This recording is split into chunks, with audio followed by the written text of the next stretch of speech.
In the heart of the American Midwest, a quiet menace has emerged from the water. Iowa, known for its peaceful farmlands, now faces an unexpected predator. Hundreds of crocodiles unleashed by a flood have invaded rivers and lakes, creating chaos and fear. From farms to towns, attacks are rising and the danger is real. But how did this reptilian threat begin, and what are the people doing to survive it? Iowa, a state once known for peaceful farmland and wide-open plains, has now become home to a rising menace. Massive crocodile farms, built to supply the market with exotic meat and valuable skin, operated safely for years until everything changed in June 2024. A catastrophic flood tore through the state, breaching levees and destroying infrastructure. Crocodile enclosures collapsed, and hundreds of these powerful predators were swept into rivers and lakes, escaping into the wild. What began as a livestock disaster quickly spiraled into a public safety crisis. The chaos became visible when a group of local residents went boating on Savo Lake. What should have been a calm summer afternoon turned terrifying. Without warning, crocodiles emerged from the water, forcing the group to fight back using oars and supplies just to survive. Luckily, they made it to shore. But that wasn't the end, it was just the beginning. In the days that followed, reports of crocodile attacks poured in. Damages mounted to over $30,000, and the community found itself living in fear of every riverbank and pond that the government couldn't afford to wait. In partnership with the Iowa Wildlife Conservation Foundation, emergency measures were introduced. These weren't just recommendations. They were hard rules meant to stop the spread of crocodiles and protect lives. The new policies centered on monitoring crocodile behavior, creating controlled hunting zones, and enlisting help from local farmers and hunters. To take part, individuals needed more than motivation, they needed qualifications. A formal hunting license now required both a written test and a hands-on skills exam. Applicants also had to pass background checks, show proof of insurance, and receive area-specific permits that only allowed them to hunt in places like the Des Moines River and Savo Lake. Breaking the rules wasn't taken lightly. Fines could reach up to $5,000, and repeat offenses could mean losing hunting privileges entirely. But even those who followed the law carried a heavy responsibility. Every hunter had to report exact numbers of crocodiles captured or killed, avoid harming protected ecosystems, and maintain their gear to the highest safety standards. Crocodile hunting was no longer a private pursuit, it was a community duty. Between 2021 and 2022, as these programs were introduced, the crocodile population fell dramatically from 45,900 to just over 3,200, but this was no simple task. Crocodiles are intelligent, dangerous animals that know how to disappear. Successful hunters need a deep knowledge of their behavior, environment, and escape patterns. Each expedition often lasted between 8 and 12 hours, pushing hunters to their physical limits. Rain, mud, heat, and constant risk made this work brutal, but it had to be done. Even the tools were regulated. Only specific firearms were permitted, mainly .308 Winchester rifles and 12-gauge shotguns chosen for their power and precision. These weapons allowed hunters to keep their distance, but they weren't owned permanently. Instead, each gun was assigned for the season and had to be returned to officials afterward. Hunting at night, when visibility drops and dangers multiply, was strictly banned. One wrong move in the dark could cost a life. The rules were firm, no exceptions. Still, not everyone relied on firearms. Some embraced the ancient method of bow hunting. This wasn't just sport, it was survival art. Stealth, patience, and deadly aim were required to get close to a crocodile without being seen. With specially designed arrows that could pierce thick reptilian skin, Bow hunters moved silently through tall grass and shallow waters. One misstep meant failure or worse. For them, it wasn't about the kill. It was about connection to nature, to instinct, and to a tradition that demanded respect. But capturing crocodiles alive also became a method of population control. These efforts worked alongside traditional hunting, giving officials more options in managing the threat. Yet the practice sparked outrage. Animal rights groups called it cruel, unnecessary, and destructive to the ecosystem. They feared the efforts could lead to illegal trading of crocodile parts and demanded that the government find more humane solutions. Authorities knew they had to act. Inspection protocols were tightened. Skin and meat products now required full documentation, tracking, origin and destination from start to finish. Laws against unlicensed trade were enforced with greater strength, and undercover operations were launched to root out black market activity. But even as the wild crocodile numbers dropped, another trend quietly grew. Some farmers began domesticating the reptiles. Not for sport, but for business. Crocodile domestication focused on key traits: ability to survive in captivity, fast reproduction, and most importantly, high-quality meat and skin. Breeding became a science. Farmers studied genetics, diet, and controlled environments to improve productivity and reduce aggression. Success in this field meant serious profits, and for many, it opened the door to a new industry. But it also brought responsibility. One mistake in containment, and the past could repeat itself. Iowa's battle with crocodiles is far from over. Through regulation, skill, and bold community effort, the state has pushed back against a wild threat. But every flood, every policy shift, and every decision made carries weight. Do you support crocodile hunting as a solution, or is there a better way forward? Share your thoughts in the comments, and don't forget to like and subscribe for more powerful stories. In today's world, the line between man and nature is disappearing. Wild creatures once hidden deep in forests are now stepping into our cities, our homes, our lives. But what happens when humans are forced to fight back?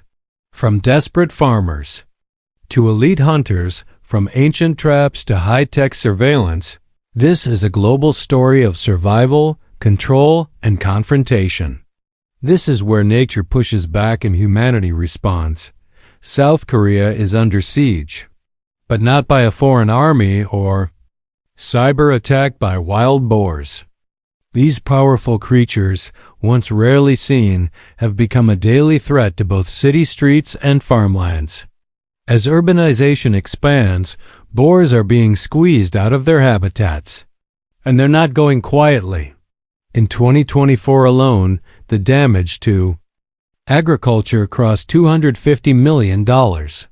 These animals raid rice paddies, tear through orchards, and even chase people through narrow alleyways in major cities. In urban zones, the chaos is escalating. In Seoul and Bisan, wild boars have been spotted sprinting across busy roads, crashing into storefronts, and wandering into subway entrances. Authorities are overwhelmed. But this isn't just a matter of inconvenience. These creatures are strong, fast, and smart. They destroy everything in their path, injure people, and terrify communities. Insurance claims and emergency responses have pushed damages to over $40 million in city areas alone. The government had to act rapidly.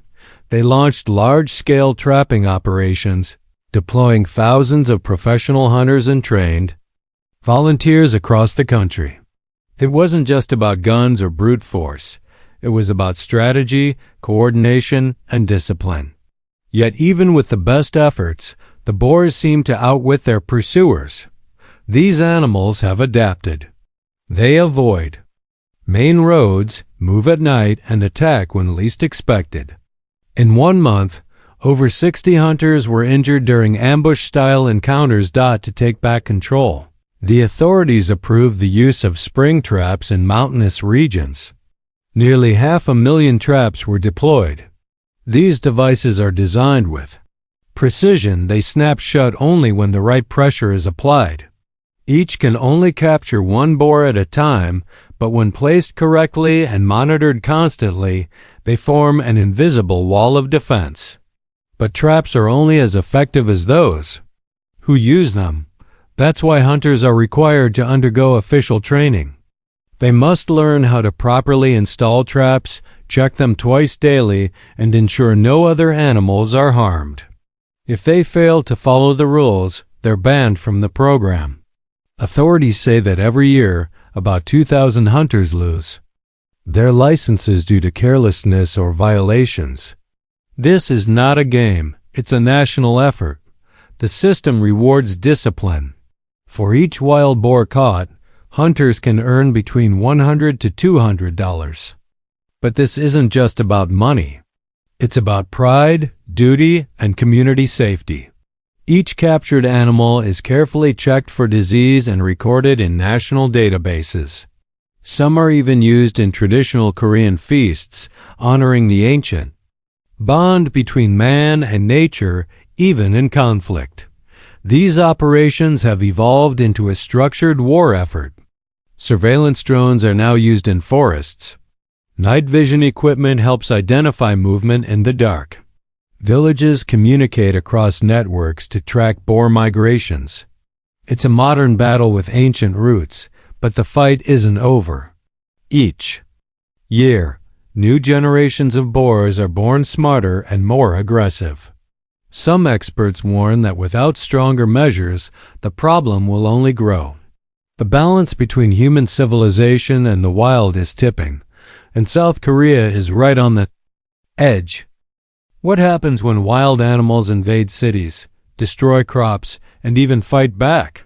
Across the globe, humans are forced to take drastic action to survive. But behind every hunt lies a hidden battle between man, nature, and survival. This is the untold truth of modern wildlife wars. Wild boar hunting in South Korea. In South Korea, the wild boar crisis isn't just a rural nuisance, it's a full-blown national emergency. Once confined to forests, these powerful beasts now charge into city streets, tear through farmlands, and wreak havoc in broad daylight. In 2024 alone, the destruction they caused to agriculture cost over $250 million, and that number keeps rising. As boars overrun urban zones like Seoul and Bisan, they've left behind trails of wreckage in parks, gardens, and even playgrounds. These aren't isolated incidents. They're organized invasions by a species growing smarter, faster, and bolder. Property damages in cities alone reached $40 million, and the country had no choice but to respond.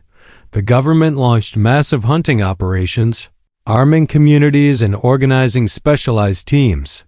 But this fight comes at a cost. Hunters, often undertrained and under-equipped, have become targets. In just 1 month, more than 60 hunters were injured, costing the nation millions in medical care and compensation. To stop the surge, the government deployed spring traps across mountainous regions, 500,000 of them. These mechanical snares clamp down on intruding boars with surgical precision. Each trap can only catch one boar, but they're a crucial line of defense in this wildlife war. Hunters undergo strict training to set and check these traps several times a day. Success requires more than brute force, it demands patience, skill, and a deep understanding of the enemy. For every 10 boars captured, hunters receive up to $200, while violators of trapping rules face fines as high as $5,000. After capture, the animals are inspected for disease, processed, and sometimes used in ceremonial feasts. It's not just about control, it's about reclaiming land, safety, and balance from a powerful rival. South Africa, land of endless horizons, roaring lions, and ancient plains. But deep within this majestic landscape lives one of the most dangerous and unpredictable animals in the wild, the Cape buffalo. At first glance, they seem like ordinary herd animals, calm, powerful, grazing under the golden African sun. But don't be fooled. These are not just animals. They are survivors. And when provoked, they become unstoppable forces of nature. Cape buffalo are known as the Black Death across much of Africa. They weigh over 1,500 pounds, charge at over 35 miles per hour, and fight in unified herds. But in South Africa, a new threat has emerged not from predators, but from the buffalo themselves. Their population has exploded, creating intense pressure on water sources, grasslands, and fragile ecosystems. When food runs low, these herds begin to move, and what follows is often chaos. Farmers are reporting broken fences, destroyed crops, and livestock fleeing from buffalo invasions. Entire grazing areas are being stripped overnight. Roads near Kruger National Park have become high-risk zones. Tourists report seeing buffalo crossing highways in large groups, sometimes triggering fatal car accidents. The cost of damages to infrastructure and lost productivity has skyrocketed. But there's another problem. As the buffalo push into human spaces, they bring danger with them. These animals are not afraid of humans. If anything, they are fearless. In 2024, nearly 50 reports were filed of Cape buffalo attacking vehicles, farm workers, or even charging into small villages near nature reserves. The threat is real and growing. To prevent further destruction, the South African government authorized licensed hunting as a means of population control. But this isn't a free-for-all. It's a strictly regulated, skill-based operation. Only licensed hunters with certified training can participate. These individuals must pass shooting tests, understand buffalo behavior, and report every detail of their hunt. Their job is not only to reduce numbers, but to do it with precision, care, and full respect for nature. Why hunting? Because traditional fencing and deterrence have failed. Cape buffalo are incredibly resilient. They can travel miles for water, break through reinforced barriers, and defend one another with frightening coordination. Herds that sense danger will scatter, regroup, and retaliate. That's why every hunt is approached with extreme caution. Hunters work in teams, using radio communication and drones to track movement. When a buffalo is located, the team moves carefully into position. They wait for the right moment when the animal is calm, unaware, and within safe range. Only a single well-placed shot is allowed. The goal is an immediate, humane kill. Delays or injuries are unacceptable. Once a buffalo is down, the hunter's responsibility continues. They must check the body, ensure no suffering occurred, and process the animal efficiently. The meat is often distributed to nearby communities. Nothing is wasted. And every detail, from the shot taken to the exact location, is documented and submitted to wildlife authorities. This isn't just about population control, it's about maintaining balance. Without action, Cape buffalo could overrun water sources, outcompete other species, and destroy the fragile ecosystems they share with elephants, rhinos, and zebras. Carefully managed hunting is seen as the lesser of two evils, preventing long-term environmental collapse. Still, controversy remains. Animal rights advocates argue that hunting is inhumane. They call for relocation, sterilization, or habitat expansion. But experts say those methods are expensive, slow, and often fail. In the wild, tough decisions must be made. South Africa stands at a crossroads where heritage, tourism, ecology, and survival all intersect. The Cape buffalo is not the enemy. It is part of the land, part of Africa's soul. But like fire, it must be respected and controlled. This is not a story of cruelty. It's a story of responsibility, of hard choices made for the greater good. And for those brave enough to face the Black Death, every step into the wild is a test of courage, wisdom, and restraint. Zebra population control in the heart of southern Africa, where the horizon burns with golden light and dust dances across endless plains. Herds of zebras roam in stunning black and white motion. They're symbols of beauty, freedom, and the untamed. Wild. But beneath that graceful image lies a growing dilemma, one that's threatening the delicate balance of nature itself. The zebra population is exploding. And that explosion is becoming a crisis. These animals breed rapidly, especially in protected environments where predators are scarce. In certain reserves, zebra numbers have more than tripled in under a decade. On the surface, it sounds like a conservation success story, but the truth is far more complicated. Because every thriving herd comes with a cost, especially in regions with limited water, shrinking grasslands, and competing species. Zebras are fierce grazers. They tear through dryland grass, stripping entire stretches of reserve soil clean. Within days, and they don't just move on, they return. Their presence disrupts migration routes, forces smaller herbivores out of feeding zones, and causes immense strain on soil regeneration. As the herds grow, their impact deepens. In some parks, zebra overgrazing has begun to erode entire ecosystems, turning green into dust. With fewer lions, cheetahs, and hyenas in these managed lands, there is little to naturally keep the zebra numbers in check. So wildlife authorities have been forced to step in. Some have tried relocation, but zebras are notoriously difficult to move. They're fast, strong, and extremely skittish. Darting and transporting them safely requires trained professionals, helicopters, and tranquilizers, often costing thousands per animal. And even then, survival in new habitats isn't guaranteed.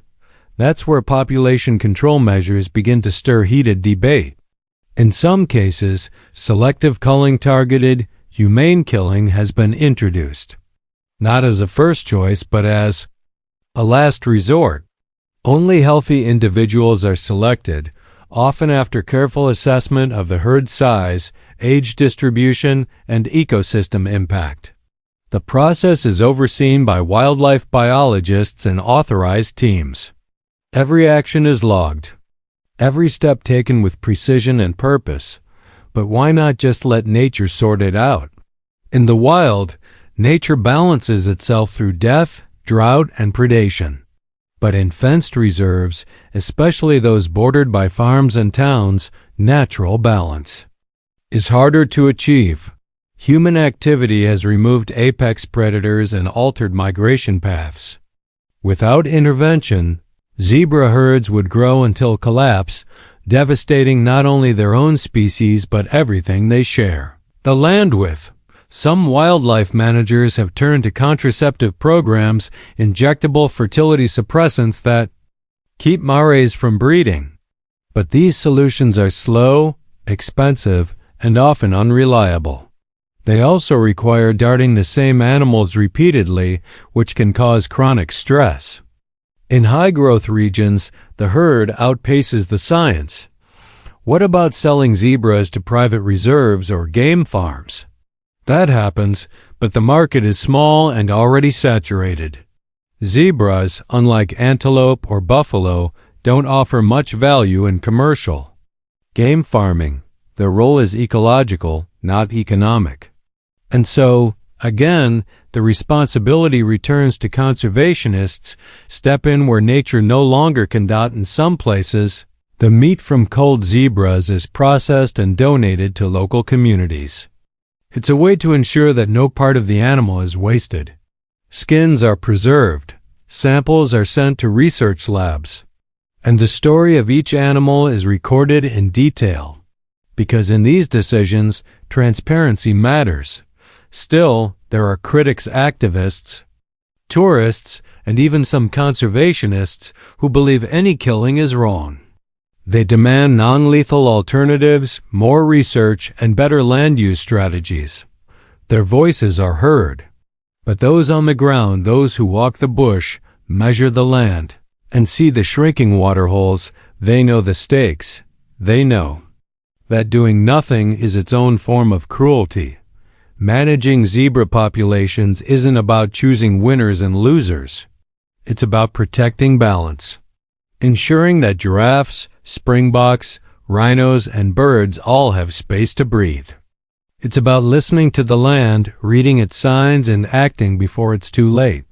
The zebra may seem simple, but it's a powerful reminder that in nature, beauty without balance can be dangerous.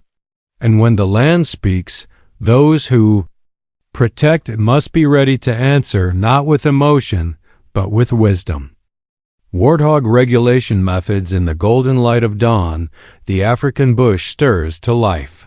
Dust swirls gently above dry earth, birds cry overhead, and across the savanna, a curious creature shuffles through the grass tusks, low, eyes sharp, tail upright like a flag.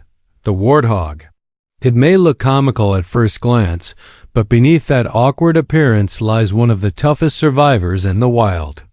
And today, that very toughness is creating a complex challenge for conservationists. Warthogs are thriving. Their population is growing faster than expected in many reserves. Why? Because they're resourceful. They dig, burrow, and adapt to changing habitats with impressive speed. They survive droughts. They evade predators. And they reproduce quickly, up to 8 piglets in a single litter. In regions where large predators have vanished or hunting pressure is gone, warthogs have nothing holding them back. This growth brings real consequences. Warthogs are prolific diggers. Their tusks and snouts tear through dry soil in search of food and shelter. These holes, while natural, are now appearing in massive numbers. They damage park roads, weaken fences, and even collapse into watering systems built for wildlife. In farming regions near reserves, they break into fields, trample crops, and attract predators looking for an easy target. The result? Tension between wildlife and people. To manage the issue, authorities have begun exploring warthog regulation. And the first step is always the same: study. Wildlife teams use motion sensor cameras, aerial surveys, and ground tracking to monitor their numbers. They analyze behavior, movements, and breeding rates. Only with solid data can any real decision be made. When intervention becomes necessary, methods vary. In some areas, non-lethal deterrents are tested: stronger fencing, repellents near crops, and the use of trained dogs to scare them off. These strategies work in the short term, but warthogs are quick learners. They adapt, they find weaknesses, and soon they return. That's when controlled management steps in. Selective population control, often through authorized culling, is introduced, but only in regions where overpopulation has reached critical levels. The goal is not to wipe out the species. It's to restore ecological balance. Every decision is guided by science, and every operation is documented in detail. But warthogs are clever and fast. Unlike larger animals, they scatter at the first sign of danger. This makes regulation efforts extremely difficult. Night operations are rare due to safety risks, and tranquilization isn't always an option. The challenge is not just physical, it's ethical. Wildlife officials must constantly weigh the cost of action against the cost of doing nothing. Some conservationists have tried fertility control, injecting females with contraceptive treatments. But warthogs are notoriously hard to target for such programs. They live in unpredictable patterns, often disappearing underground for days. To reach the population at scale requires significant resources, repeat tracking, and long-term field presence tools not every park can afford. Others. Proposed translocation. But moving warthogs comes with major risks. They are territorial, and new environments can trigger aggression, stress, or conflict with existing wildlife. Additionally, many other reserves already have sufficient warthog populations. There are few safe places left to send them. So, in regions where warthogs are overwhelming the land, some rangers are left with no choice. Regulated culling is used, often during dry seasons when tracking is easier and conflict with other wildlife is minimal. It's never taken lightly, and it's never done in excess. Each operation follows strict permits, with biologists and ethical boards overseeing every stage. The meat is donated. The bones, hides, and tusks are used in educational exhibits. Nothing is wasted. Still, criticism remains. Animal rights groups and ecotourists often question the necessity of these measures. They point to nature's ability to self-regulate, calling for increased predator reintroduction instead. But the reality on the ground is complex. Predators need space, safety, and long-term investment. In many regions, those foundations simply don't exist yet. Warthogs are not villains. They're survivors born from the dust, built to endure, and wired to outsmart change. But when their strength tips the scale too far, someone must step in. Not to punish, but to protect.